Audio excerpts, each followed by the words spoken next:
The Eeveelutions were the big deal out of prismatic evolutions, but competitively, we haven't seen much of them. But that will change after rotation and the release of Journey Together. I'm Jet from inthirdperson.com. Make sure to like the video, subscribe to the channel, and we are continuing our post-rotation preview coverage with Flareon EX. Side note, if you've missed any of my post-rotation preview coverage, I've got a giant playlist of them on the YouTube channel. So after this one, head over to the playlist, check out any of the ones that you have missed to get yourself prepared for the upcoming rotation. Flareon EX is a stage 1 fire Pokemon with 270 HP, and it's got two incredibly strong attacks. The first one, Burning Charge for a fire and a colorless energy, does 130 damage, and you can accelerate 2 basic energy to one of your Pokemon and then shuffle your deck. You could put it on the Flareon, you could put it on any of your Pokemon on the bench, but that's an incredibly powerful effect of attack right there. And then on top of that, Carnelian, I don't know how to pronounce that name. The second attack for a fire, water, and lightning energy does 280 damage, but you can't attack on the following turn. Not necessarily the worst in the world. You can switch out and switch Flareon back in to swing for 280 again, but very high damage, knocking out a lot of stage 1 EXs with that. One of the cool things about the Eeveelutions and Flareon in particular is that you can get them rolling very quickly. There is an Eevee from Surging Sparks with the boosted evolution ability that allows you to evolve this Eevee when you put it in play and evolve it up from a Pokemon that you have in hand. So if you've got Flareon EX in hand, turn 1 going second, pop that on. Now you've got a Flareon EX already in play. Then you get the Sparkling Crystal, you put that onto the Flareon, and then you attach an energy and you can Burning Charge for 1 energy, turn 1 going second. That's an amazing amount of tempo. And if you happen to have Crispin on top of that, you can actually pull off Carnelian and swing for 280 damage, turn 1 going second. It's a lot to ask for, admittedly, and most of the time you're not going to have all the pieces for that ultimate wombo combo, but you should be able to get Burning Charge off turn 1 going second at least some of the time, and it's not necessarily the end of the world if you don't get any version of the wombo combo going at the beginning of the game, but it is some really nice tempo to have to your advantage. Boosted Evolution Eevee is great, but we're also running Eevee EX here for some different benefits. It is a basic EX Pokemon, so it's a little bit tankier. It can evolve into the other EX Pokemon as well, something unique to Eevee EX thanks to that Rainbow DNA ability. But the big thing here is that this is a Terra Pokemon that is a basic, so we can take advantage of all of the Noctowl stuff that we are using in this Terra base deck. Van Rotem can get us our Hoot Hoots and Noctowls, and then Noctowl can grab us 2 trainer cards of our choice when we evolve into the Noctowl. I've been playing this deck on stream for the last couple of weeks, and one of the big mistakes I keep making is evolving into Noctowl when I don't have a Terra Pokemon in play. And with Eevee EX, you don't have to worry about evolving into your Flareon or what other Pokemon you need to evolve to in order to cover that Terra stipulation. Slap Eevee down on the board, and then you don't have to worry about getting that other Terra evolution in play. Here's a look at the metagame in Japan, where Flareon is in the mix for sure, definitely on the lower end of the scale. Japan has this over in B tier. Shoutouts to Bokeka Book for this tier list, and to give this context, this is where the decks ranked in terms of percentage of decks that got top 16s in City League tournaments during the week of March 3rd to March 9th. And this data is a little older because Japan has now moved to the Heatwave Arena format. So this is the last Journey Together format they played in, where the Flareon deck was still in the meta, but definitely towards the outskirts of the meta. Even so, it's still a deck that players are using in Japan and seeing success. We're going to be looking at a number of first place finishing decks in this video. And overall, we've gotten about 203 top 16 appearances since January 25th, since rotation happened. So this deck is definitely seeing some play, seeing some results. It's not a top tier deck as we've already established. And for context, a deck like Dragapult has over 1,000 top 16 finishes in the same amount of time that Flareon got 203. So it's not ideal, but certainly not the worst. And as I've already mentioned, this is a deck that can win at the very least at a City League level. For this first list, I found the most vanilla version I could find. Flareon decks can be very spread out in terms of their suite of attackers, and this one was the shortest list of attackers I could find in order to keep things simple. The big focus here is Flareon EX, where we are accelerating energy with that first attack and using that Carnelian attack multiple times, doing 280 damage to carry us through most of the game. The only real tech attacker in this deck is Wellspring Mask Ogerpon EX. Its torrential pump attack is fantastic in the upcoming Journey Together format when there isn't really bench protection. You get to hit the active for 100 damage, and if you shuffle 3 energy attached to this Pokemon into your deck, you will do 120 damage to the bench. Now, if you've got a Sparkling Crystal on this Wellspring Mask Ogerpon, you don't actually have to shuffle in 3. You can still do it with the 2 that are on this Ogerpon. Mew EX is primarily here to draw cards with that restart ability, but yes, you could use genome hacking as an attack as well. For 3 colorless energy, you can copy one of your opponent's active Pokemon's attacks and use it as its own. Ditto has the transformative start ability, where if you've got this starting in the active, you can actually switch it with a basic Pokemon from your deck and then you discard the Ditto. And this can be a great way of getting the right Pokemon into the active, whether it is the Eevee or maybe a Fan Rotom, or even that Wellspring Mask Ogerpon if you've got the Wombo combo of cards and just need the Ogerpon in the active so that you can pull off an early snipe. Crispin is a key piece to all of these deck lists, and this is because it's great energy acceleration for these Terra decks that oftentimes have lots of different energy to manage. Crispin allows you to grab 2 energies of different types from your deck, put 1 into your hand, and then attach 1 to one of your Pokemon in play. Now keep in mind you have to grab 2 different energies.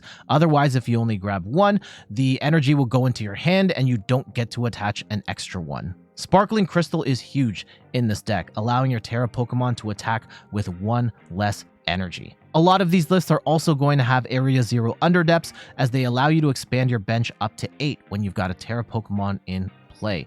And because this is a Terra-based deck, we've got lots of room for Hoothoots, Noctowls, Flareons, Pheasantipity, Mew EX, and more. This is going to turn the Carnelian attack from 280 damage all the way up to 320. That's going to be enough to knock out a Dragapult EX in one go. The second Flareon box gets a little boxier, expanding our range of attackers, but also expanding our range of Eevees. This player opted for 1 copy of the Eevee from Obsidian Flames, and while its attacks are nothing to write home about, it does have 70 HP, getting it out of Phantom Dive range from Dragapult.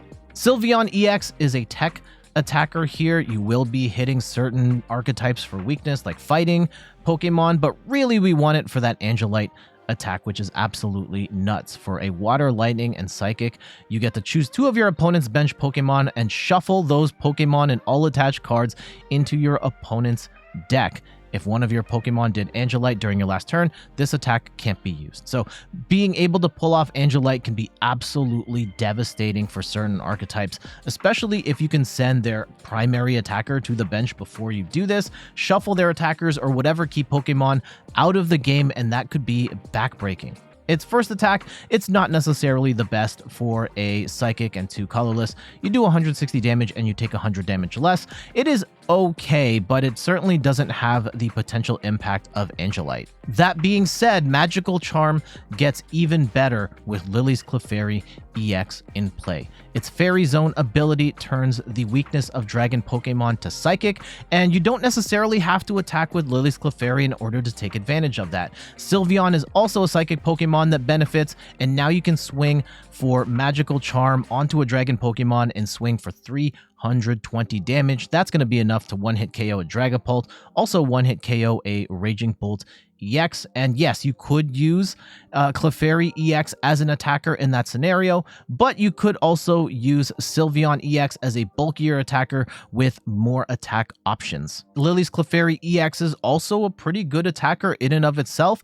Full Moon Rondo for a Psychic and a colorless does 20 damage plus 20 more damage for each bench Pokemon, both yours and your opponent's. You could be using this to specifically target out the Dragapults, then hit them for weakness, but you could even just attack with this turn 1 going second if you happen to have a Crispin in hand.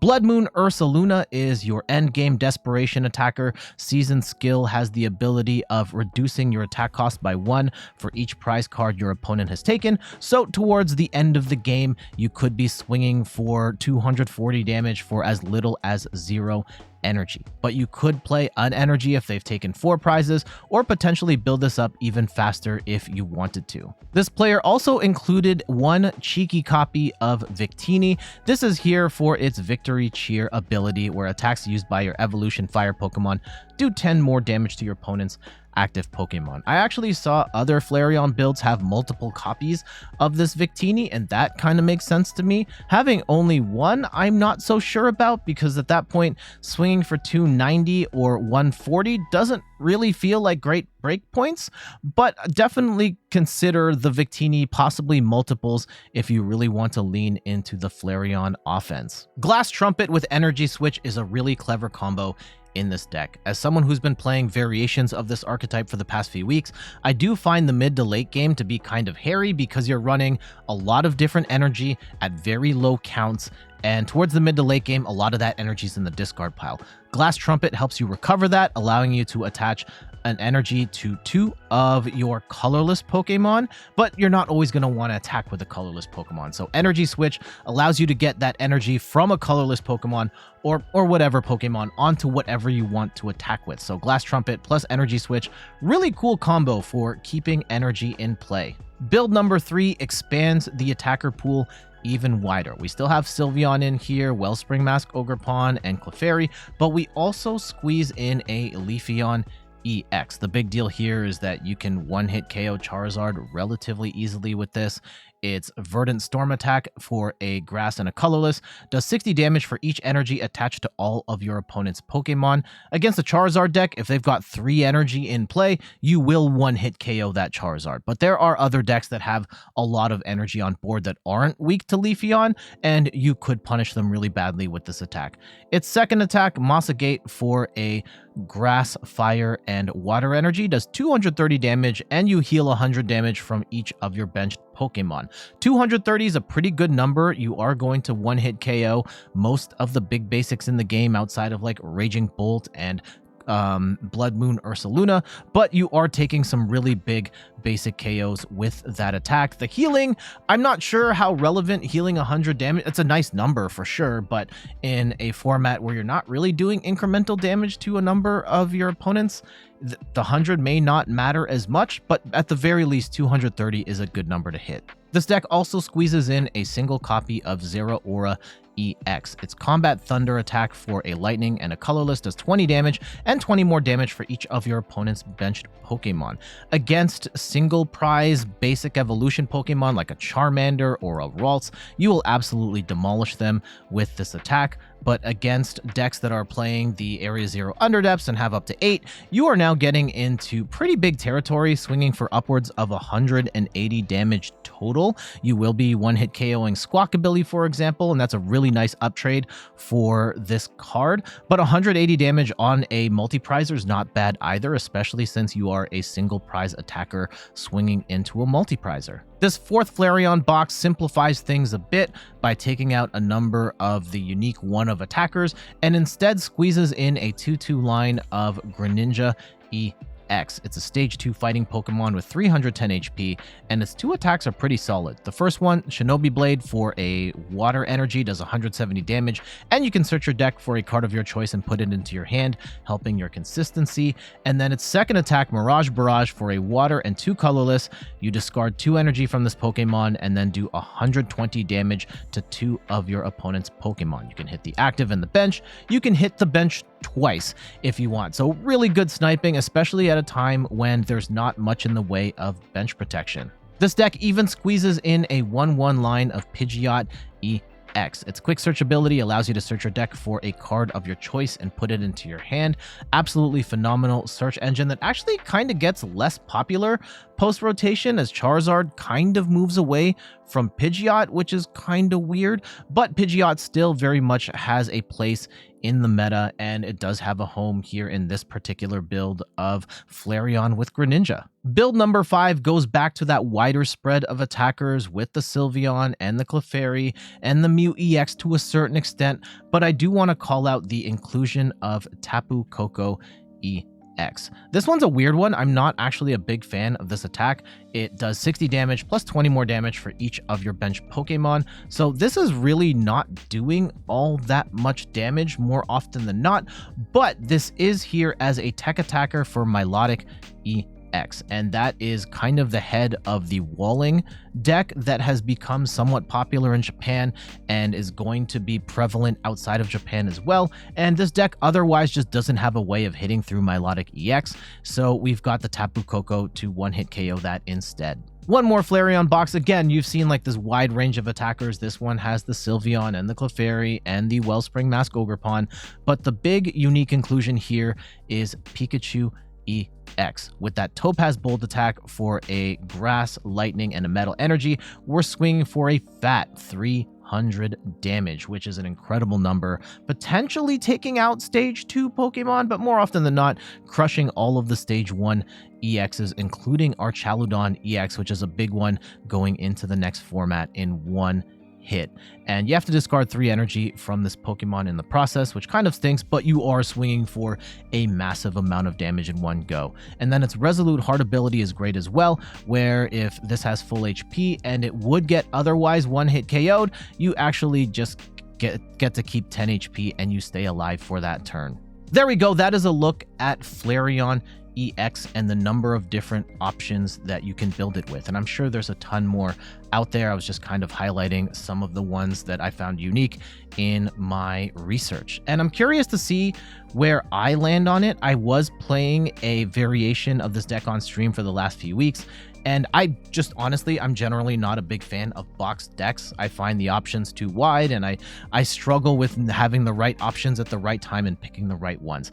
I personally would lean towards the first one that primarily focuses on Flareon with a snipe option here and there, but I do love the fact that this deck gives you the opportunity to put in a bunch of different attackers in here to augment your deck however you want. And I'm sure there are other attackers in the format right now that could fit into a Flareon box, or some more that we will be getting down the road that could also fit in this shell. But for now, I gotta get going. Thank you so much for watching. You can find me on all the things: YouTube, TikTok, Twitter, and Instagram at InThirdPerson. You can find me on Twitch at InThirdPerson, where I stream the Pokemon trading card game every Sunday at 10 a.m. Eastern Time. And check out the website InThirdPerson.com for more articles and videos on video games, board games, and other nerdy pursuits. One more reminder before we go: if you haven't seen my other post-rotation videos, you can see there's a playlist here. Go back to the YouTube channel, find that playlist, and get all caught up on the meta decks going into the next rotation and see how they're going to be built going forward. All right, I'm out of here. I'll see you on the next one. Bye.